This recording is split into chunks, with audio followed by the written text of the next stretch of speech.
Cliffhanger. In my opinion, Cliffhanger is Stallone's Die Hard. It's a heist movie in which our hero antagonizes the main villain, who's played with great enthusiasm by John Lithgow.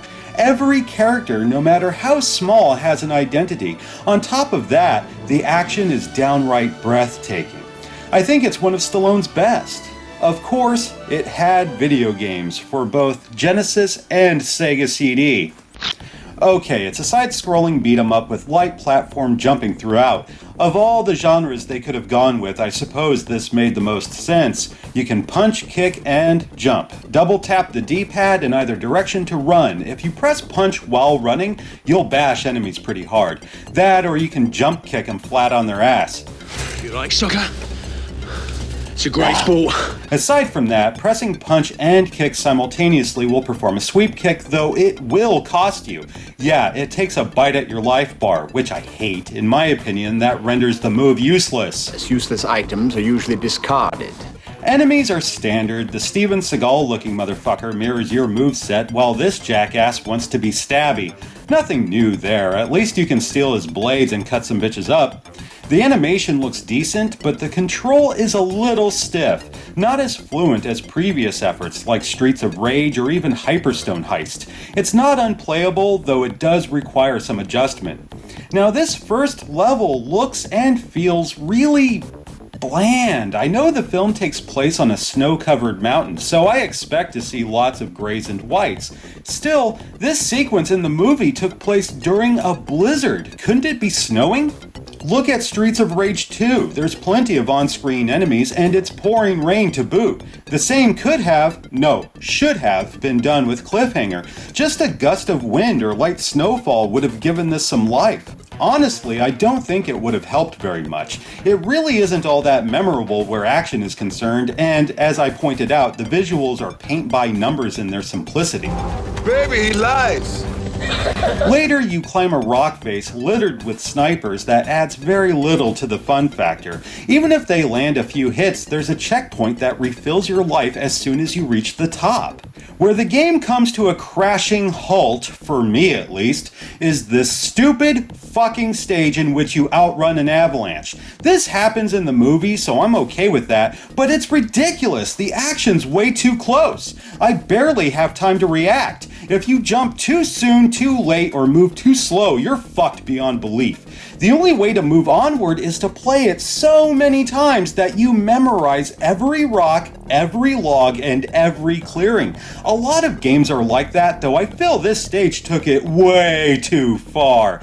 Life management certainly doesn't help. Okay, say you go with the standard option of 3 lives starting. You'll get 9 continues right off the bat. This won't help you with the avalanche, unfortunately, for using a continue here sends you back to the very beginning, meaning you gotta fight all those henchmen once again. So what's the alternative? How about 7 lives? Yeah, that should work. This gave me several tries at the avalanche in rapid succession, but as luck would have it, that wasn't enough.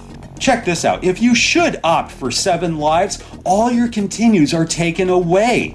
That may not matter here since we're stuck on the first level, but what if I had made it through and died mere moments into the second stage? I'm doing all that shit all over again. For the sake of this review, I kept at it way longer than I would have otherwise. I mean, I'm sure this isn't impossible to navigate, but why bother? What would be the point if I'm not having fun? I must be losing the feel. Maybe you mean the nerve. Sadly, I couldn't wash my hands of this mess because many fans claim the Sega CD port to be superior. Admittedly, it is better in several respects. The slideshows have been replaced with full motion video and they look okay for Sega CD. I mean, I've seen much worse. Even better, all the music is sampled from the movie. Bitchin'.